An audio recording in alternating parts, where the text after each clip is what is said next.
Are you really the last of the dodos? Yes, I'm really the last of the dodos. Hi, I'm Holly Fry, and this is Drawn, the story of animation. Now, if you listen to the first episode, we kind of gave you the breakdown of how an animated show gets made. But today, we're going to go back a little bit further in history. Even though animation is a relatively new art compared to, say, painting or sculpting, it still has a really rich history. And I wanted to talk about some of those early moments that you might not know about before characters like Mickey and Bugs really ran the board as the famous cartoon characters. Now, just to set expectations, this is definitely not what I would call a comprehensive history of early animation. That would take us months and possibly years to discuss. But I just want to hit on a couple of key moments that really helped create the environment where those flagship characters could be created. Because even as early animators were figuring out how to use a series of frames to create a sense of movement, they were also experimenting with storytelling and character and how to capture an audience's attention and create that magic that was so much the focus of episode 1. First of all, the thing that's worth knowing is that a lot of people in the animation industry love animation history. It's just part of the culture of it. I think animation is, and partly why I love it so much, is when you get into it, you're joining this tradition. It's a guild. That's Michael Ouweleen, Chief Marketing Officer for Cartoon Network, Adult Swim, and Boomerang. If you're a fan of classic cartoons, you have probably tuned into Boomerang from time to time. Jerry would rather use his charm to lure a feline foe into his trap, but when necessary, he is quite handy with a short piece of pipe. Now, see more of your favorites, Tom and Jerry, on Boomerang from Cartoon Network. It's all coming back to you. It's a little bit like shoemaking, like there's skills, like real practical skills that are handed down. So people today still, with the fanciest tools imaginable, still have Preston Blair's notes from 40-something from Disney, hand-drawn notes about how to make a rubber ball bounce or how to do a facial expression. The ball and join in, everybody.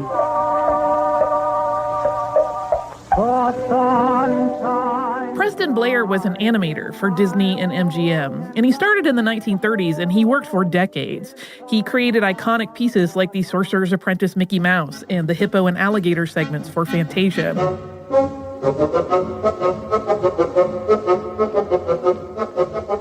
And he worked long enough that he even was part of the Flintstones later on in his career. And that stuff is passed, it's like sourdough. Like there has to be a starting yeast or whatever that is.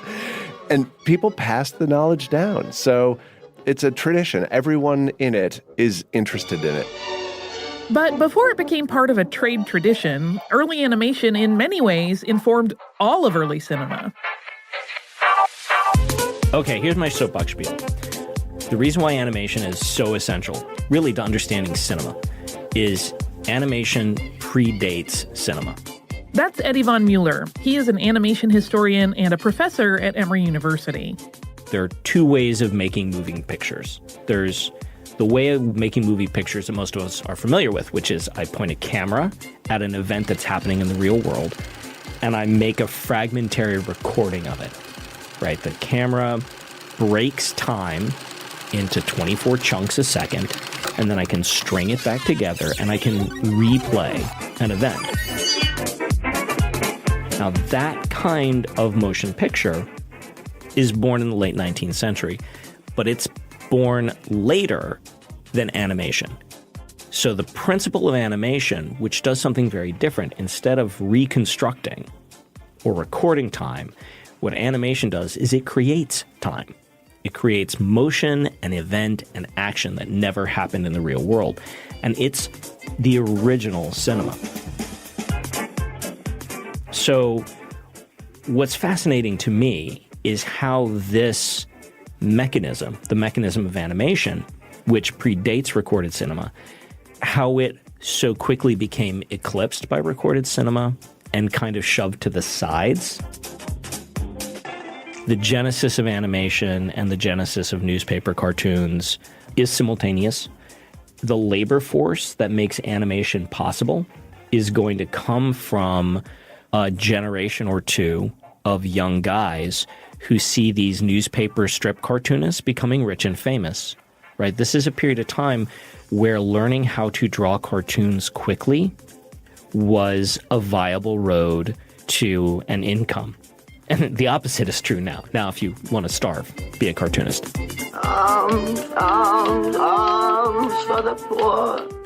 One of those early lucrative cartoons was called The Yellow Kid, and that was a comic strip that ran primarily in the 1890s. And it became so popular that William Randolph Hearst hired its creator, Richard F. Outcault, away from his job at New York World and gave him a lot more money to run that strip in Hearst's New York Journal-American.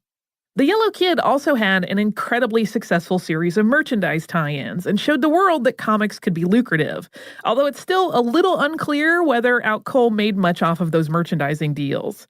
There's also a little bit of irony in there because the Yellow Kid, who was basically this little kid in a yellow ensemble, pretty simple, was originally written and drawn as a little bit of a takedown of capitalism. But even though animation has diversified to include a wide range of artistic styles, you can still see that print comics root in modern-day shows like The Simpsons or Rick and Morty.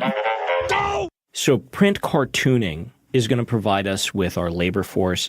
It's also going to provide us with our aesthetic, right? You've got kind of these simplified, mostly line drawings.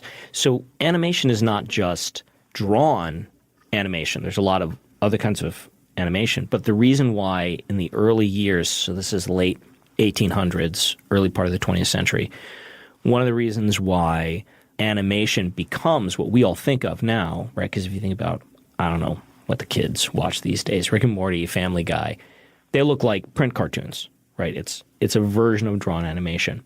So it's the late 19th century vogue for cartooning that gives us that aesthetic and industrial base. One of the key steps in bringing drawings to life was actually getting them to appear as though they were moving. And the man who is sometimes called the father of American animation, James Stewart Blackton, was one of the earliest experimenters in animation technique.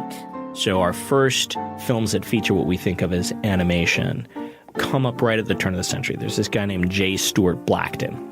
And Blackton is a newspaper cartoonist. Blackton is an early film pioneer.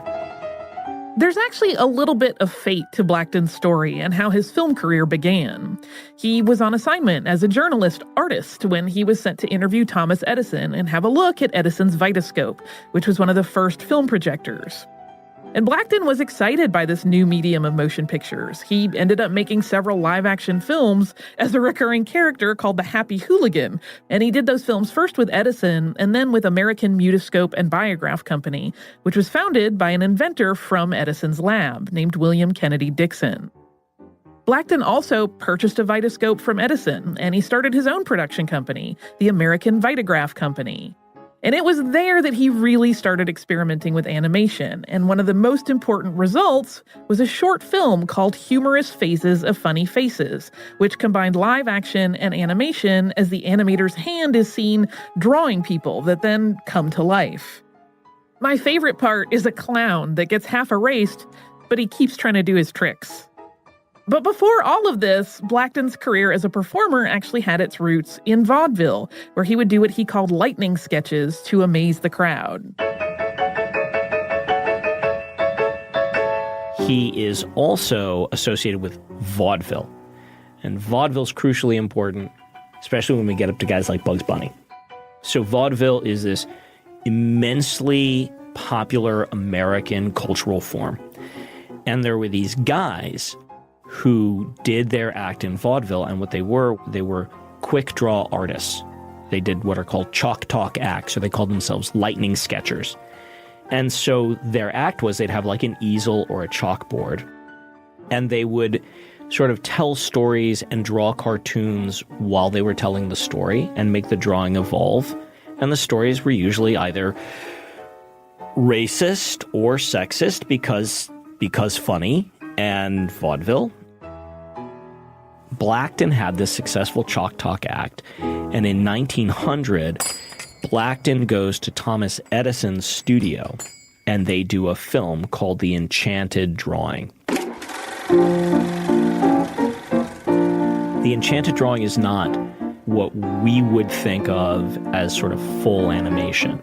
But what the enchanted drawing is going to do is introduce a couple of ideas that become central to animation. We don't have characters, because this is kind of a vaudeville act. The idea is I'm going to use stuff I can do with the movie camera to facilitate stuff I can't do on the vaudeville stage and create like enhanced vaudeville. So the enchanted drawing in 1900, though, what makes me think of it as really kind of the first American animation is it establishes that animation is drawing, that animation has this kind of vaudeville aesthetic, and that animation is magic. The idea that animation is a form of magic is part of the DNA of American entertainment in the animated form. What's great about animation is because it's not recorded. It's not setting up a camera and making people act things out. I'm not limited by physics. I'm not limited by logic. I'm not limited by all of the tawdry things that make real life dull. I can kind of open it to wonder and enchantment.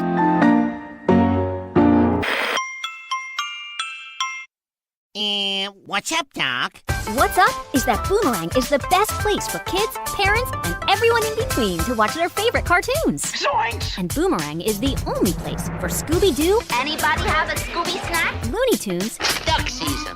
Rabbit season. plus exclusive original shows like Dorothy and the Wizard of Oz. Great job, Ruby Slippers. And the brand new Wacky Races. Start your free trial at Boomerang.com or search for Boomerang Tunes in the App Store or Google Play.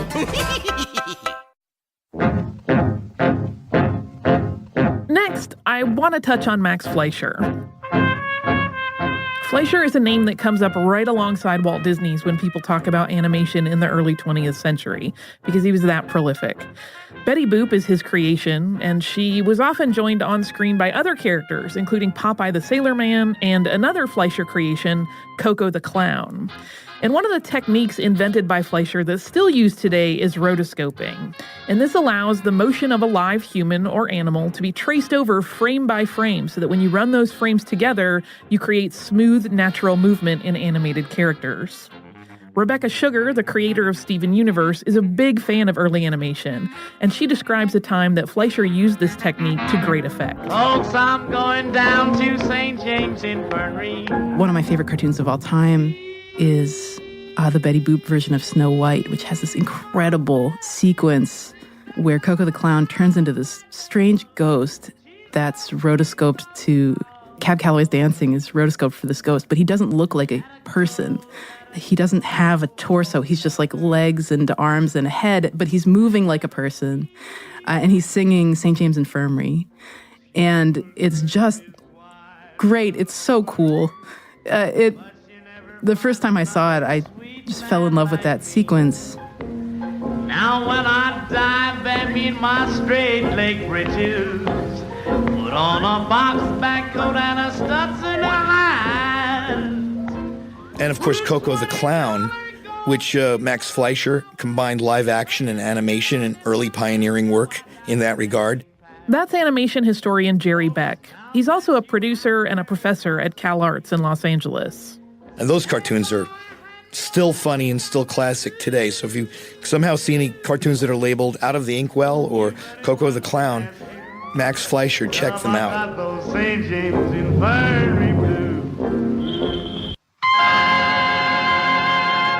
I talked with Jerry to find out even more about the cartoons that were delighting audiences in the early days of American animation. Jerry has worked for Nickelodeon and Disney. He's also written more than 15 books on animation history. He shared with us a quick list of cartoons that were popular well before Mickey Mouse hit the scene in the 1920s. So when Mickey became a star, he took the mantle away from Felix the Cat. Felix the Cat was kind of the big cartoon star of the 1920s, the silent era. Drawn by the wonderful Otto Mesmer was the artist behind that. Really, really great character animation, early, use of that. I mean, back in those days, just moving the characters, a pen-inking character was thrilling enough for an audience. So to actually have them emote in any way was a little bonus extra back in the 20s. Other great characters from the 1920s, what Disney was doing. He was not famous yet. He was still an underdog guy, but he did these Oswald the Lucky Rabbit cartoons, and those were really a precursor to the Mickey Mouse cartoons. And before that, he also combined live action and animation. He was inspired by Max Fleischer. Max had Coco the Clown come out of the inkwell and be a cartoon character in the live action real world. So Disney flipped it and had his live action little girl go into the cartoon world. That live-action little girl that Jerry mentioned was a character named Alice. The Alice comedies, as they were known, featured a little girl named Alice, not the Lewis Carroll character, although there are some similarities. And Alice entered animated worlds and interacted with the characters there. The first Alice short was made in Kansas City, Missouri in 1923, when Walt and his longtime collaborator Ub Iwerks were at the Laugh-O-Gram Studios. And that studio went bankrupt not long after, but soon Walt was in Los Angeles and was able to start making the Alice comedy series. From 1923 to 1927, nearly 60 Alice comedies were made, and the lead character had been played by 4 different child actresses. So much of the innovation at this time involved humans interacting with drawings. But one such instance, a vaudeville act, is lauded by animation fans and people that work in the industry as the apex of that idea. Here's Rebecca Sugar. There's this theme of magic in animation, which when you look at old animation from the 20s and 30s and 40s, I think that connection was more obvious because people still remembered when it was just a simple magic trick or a stage show. Some of the really earliest stuff from Winsor McCay, some of the first animation ever. Gertie the Dinosaur is one of the first animated films ever, was part of a stage act where he would interact with the characters he had animated, and he would be throwing an apple, which would become like a pumpkin, which would be fed to this dinosaur. It's magic, it's all magic, which I think is really beautiful.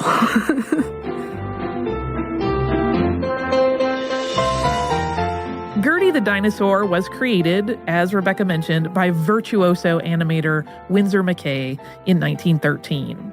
And if you've ever been to Disney's Hollywood Studios and you have seen that giant dinosaur that's just sort of randomly there in the middle of the park, that is also an ice cream counter, that's a nod to Gertie. Once again, here's historian Eddie Von Mueller. Animation, we love animation. Many people love animation. Because it's animation, because we have this idea that some crazy guy painstakingly drew all of this stuff. And McCay was that crazy guy. He did not use cells. Cells are sheets of translucent plastic that we use in animation to make life bearable. He redrew, with slight incremental changes, thousands and thousands. He had one assistant. He did this with thousands of drawings. There are very few people ever to work in this business that could draw as fast, as clean, and as well as McCay. So one of the things that McCay understands with Gertie is that we're interested in how animation gets made. We're interested in animation as a kind of artwork, even if we don't think of animated films as art, and most people never have. But there is a kind of craftsmanship, a kind of material quality that we like. He also acknowledges in Gertie the Dinosaur that, like every other kind of cinema, animation is going to work best by providing us characters that we identify with. Early motion pictures didn't have stars. Actors were completely anonymous until 1912. We had very few close-ups. So usually all you could see of the person wasn't their face, it was their costume. Early cinema is not a cinema of personalities, right? Some people called it a cinema of attractions. It was just like a series of like cool novelties. But right around the same time that the rest of the world of movie making is turning to stars and performers and saying, you know what, the audience wants to identify with these people. The audience wants to like these people. McCay does that. And so he has designed Gertie to be endearing. You've seen it, right? It's charming, right? So what animal does she remind you of? She's like a dog. She's exactly like a dog. She wags her tail, she pants, she fetches. What animal in the movies is easier to make people love than a flippin' dog? We love dogs. Gertie utterly captivated audiences, and the genesis of McKay's choice to animate a dinosaur actually came, according to Jerry Beck, from the fact that people truly couldn't believe that he was as skilled an artist as he was. Before Gertie, he did a cartoon animation of his comic strip Little Nemo in Slumberland, and you could see the character from his comic strip come to life and move. And it was very simple. It was just the character moving and really not doing anything, not much of a story or anything. And it was part of a vaudeville act that he was doing. But people, the one criticism he got was people thought he was such a good animator. And and he drew so realistically and animated so perfectly without the tricks of the trade we have today, pre-shooting with live action film or this or that. None of that. He was just a natural born guy who can move a human figure that looked realistic with drawing. And so people thought there must be some trick to that. That can't, what's your secret? So he made the next film about a dinosaur because nobody could say he traced a dinosaur or he photographed a dinosaur. There is no such thing. So it was even more miraculous. And while Gertie might have been chosen so Winsor McCay could prove that he wasn't tracing or cheating in any other way, he did something with her animation that served as a bridge for the people who watched to truly believe in her as a living character. Eddie describes this particular design feature. There's this great moment when Gertie does something truly extraordinary, and it's not interacting with a real person. She breathes. Animation is labor-intensive and time-consuming. And we can see when we look at Gertie, this is not a photographed world. It's black and white. There's very few details. There's very little. The world is kind of flat. But Winsor McCay somehow knew to make Gertie's sides rise and fall as if she were breathing. And that moment of unnecessary aliveness, that moment of unnecessary aliveness lets us forget all the other ways in which it's just a cartoon. You can think about a moment that we see in lots of contemporary cartoons, right, where they'll show a close-up of a cute character's face with the big eyes and like reflections in the eyes moving just a little bit. Narratively, it's meaningless. It's not essential to story, but what it is it's a token of life in something that I recognize as not being alive. If you look at any of Pixar's Luxo Junior shorts, right, where they make this little desk lamp into a character.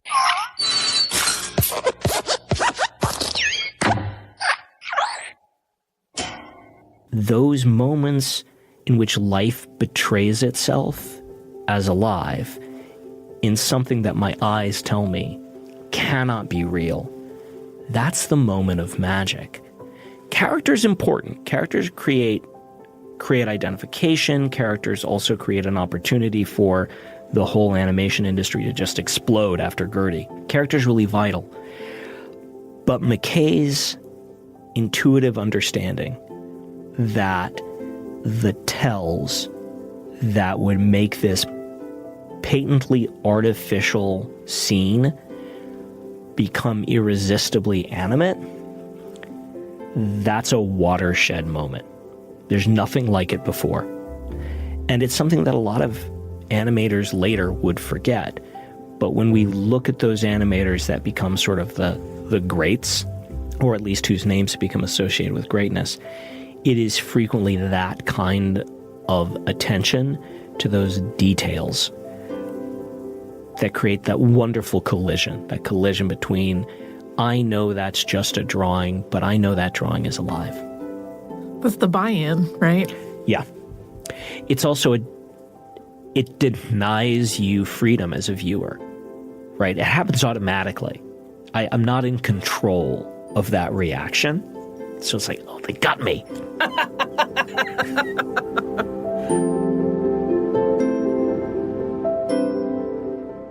That idea of McKay's to bring subtle but realistic detail to Gertie is something that we now see in animation all the time. Pixar films are masterful at baking in eye blinks, for example, for their characters.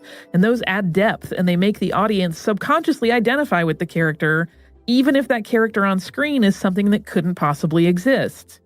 Like an imaginary friend. What exactly are you supposed to be? You know, it's unclear. I'm mostly cotton candy, but shape-wise, I'm part cat, part elephant, part dolphin. Dolphin? You gotta remember, when Riley was 3, animals were all the rage. I'm Mackenzie Atwood, and my favorite show, Steven Universe, is back with brand new episodes on Cartoon Network. And that means we've got brand new podcasts to go along with them. So watch these great new animated episodes and then listen to the podcast to hear how they all came together. TV episodes on Mondays at Cartoon Network, mini podcast recaps on Tuesdays at Apple Podcasts or wherever you listen to podcasts. The other thing that modern animation owes to Gertie is, well, sort of everything, at least in terms of how studios run. When I asked Jerry to name the 5 most pivotal moments in animation history, Gertie was his first pick because in some ways, it actually launched the industry. The first one would be Gertie the Dinosaur, which really put the idea of cartoons on the map. That cartoons in theaters or the idea of it inspired the first animation studio, the Hearst studio, they call the International Studio, that started in New York around 1915 or so, which was the first studio to departmentalize the process of making a cartoon. You know, there's a story guy, there's people who ink the cartoon in, there's the photographer. Instead of one person doing it, it's turned into a division of labor. And so that's one of the things that Gertie the Dinosaur did. Gertie came out in 1913, around the time Walt Disney would have been 12 years old. And it definitely had an impact on Disney. But of course, Walt would go on to far surpass Winsor McCay as a household name. And while one of Walt's most famous quotes when talking about his success in entertainment is, "It was all started by a mouse," as we know, based on the Alice comedies, Mickey wasn't his first big animation project. In fact, Mickey wasn't even his first little round animated character. Oswald the Lucky Rabbit was an animated cartoon character created by Walt and Ub Iwerks for Universal, where he was a prominent character in the 1920s and 30s. You'll even sometimes hear people refer to Oswald as Mickey's big brother.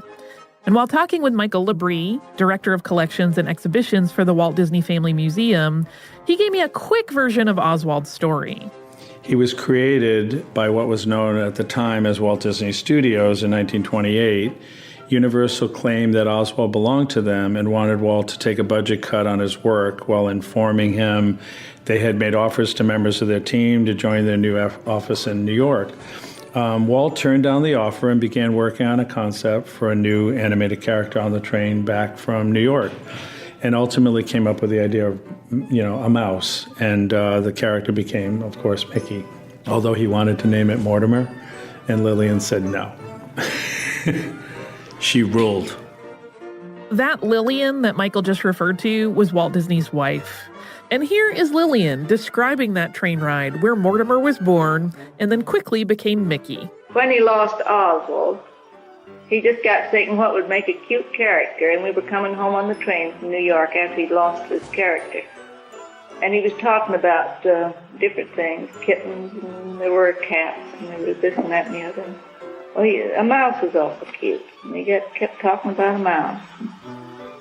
So that's where he originated. Mickey Mouse was on the train coming home, all by himself without talking to anybody. He just decided that was a cute idea. Oswald became one of those things that old school animation and Disney fans yearned to see back in the Disney fold. And in 2006, they got their wish. In a historic entertainment deal, the Disney company was able to get the rights to Oswald back in a trade deal with NBC Universal. The headline version of it is that Disney CEO Bob Iger traded away a person ABC and ESPN sportscaster Al Michaels to get the rights to an animated character, Oswald, and the Oswald films that had been made by Walt Disney.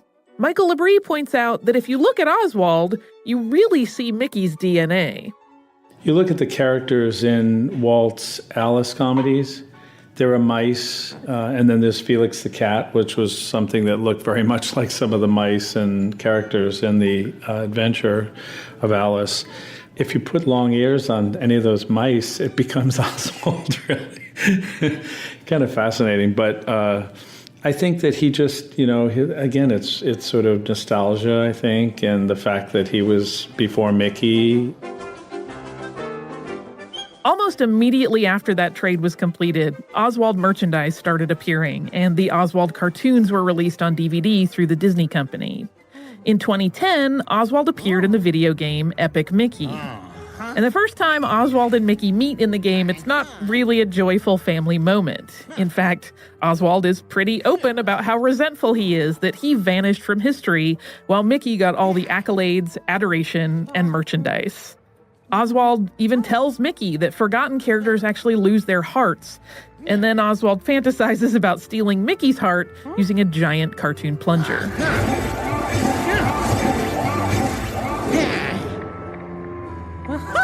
But Mickey and Oswald seem to have gotten over their rivalry. Now, Oswald can even be seen walking the streets in Disney's California Adventure Amusement Park in Anaheim, California.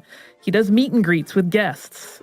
True confession, I got completely choked up the first time I got my photo taken with Oswald.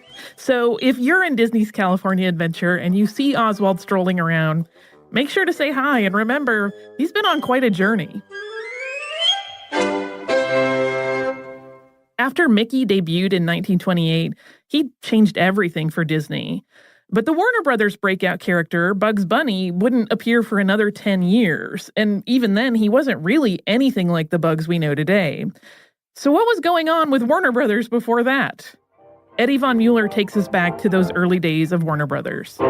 When I look at the output of studios other than Disney, and this is true of the Fleischer Studio, but especially of Leon Schlesinger's animation unit at Warner Brothers, they're going entirely the opposite direction. Live-action film mogul Leon Schlesinger got into animation after two former Disney animators, Hugh Harman and Rudy Eising, approached him with a character named Bosco, which was eventually licensed through Schlesinger's studio to Warner Brothers. That deal continued for several years in the early 1930s before a falling out led the two animators to take it elsewhere. Bosco actually starred in the first Looney Tune, a short called Sinkin' in the Bathtub. In the cartoon, Bosco starts out taking a bath, but once he finishes washing up, he encounters all kinds of wackiness as he goes about his day and tries to court a lovely lady. Oh, baby! There were also other characters, both original creations and characters borrowed from common folk tales, such as Rip Van Winkle, who appeared in the Fritz Freleng-directed film Why Do I Dream Those Dreams in 1943. When Fleischer made that move from live action into animation, he was notorious for cutting deals that stipulated really fast turnarounds. He didn't make allowances for animation to take longer than live action. They want to be timely. These guys are going to be making cartoons stupid fast. So much faster than Disney. And Warner Brothers cartoons, many Warner Brothers cartoons, are going to be chock full of references to very current events.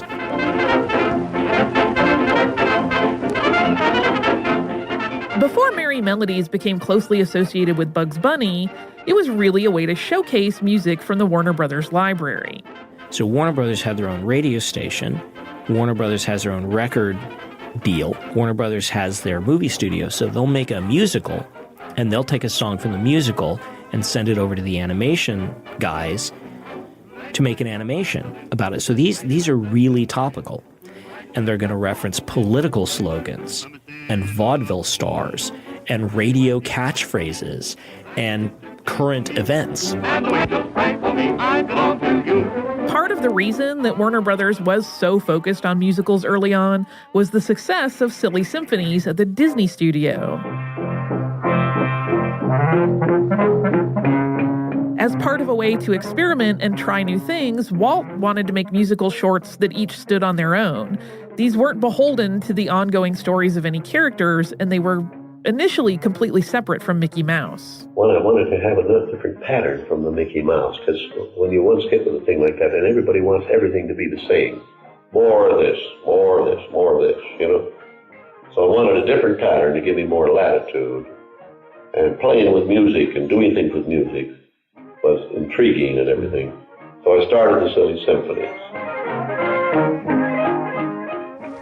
I have not studied music. I do not know my notes. So Merry Melodies was sort of a response to Silly Symphonies with that more current contemporary feel.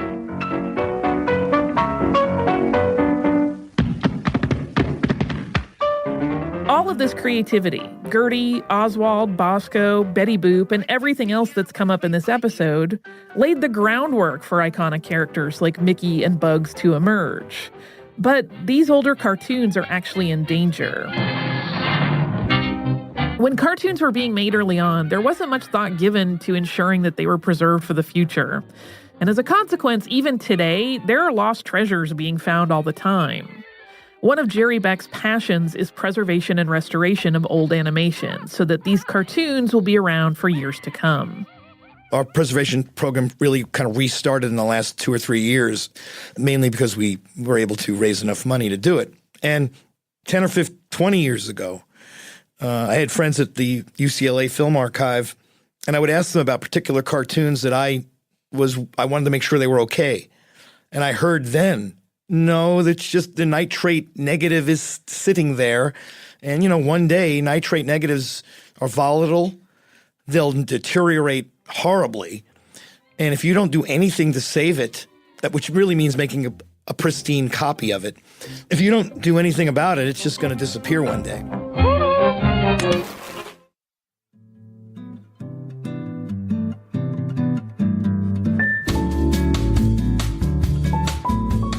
I am so grateful that Jerry and his colleagues are working to save these pieces of history.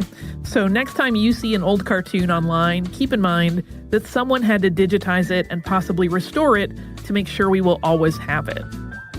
To close out, I want to return to Eddie Von Mueller.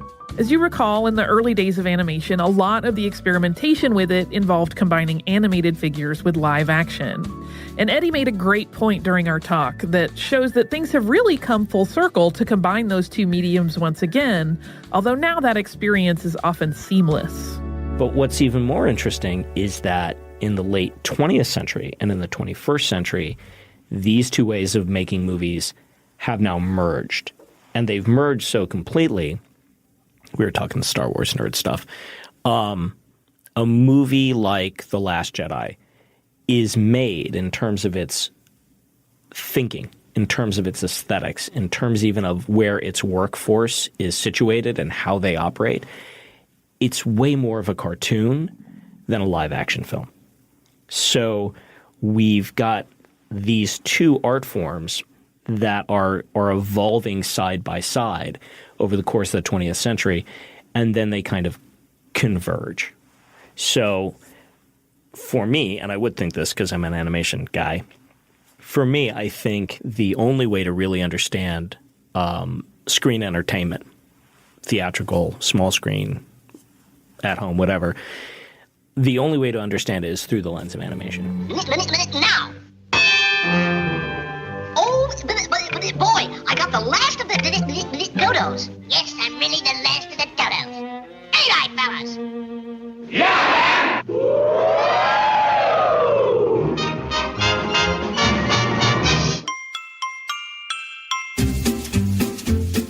On our next episode, there's going to be a lot more about Warner Brothers and the historic production team that Leon Schlesinger put together, because that episode is all about Bugs Bunny and his place in our culture. Ooh, and I worked in Space Jam, and I got to work with Michael Jordan, too, Doc.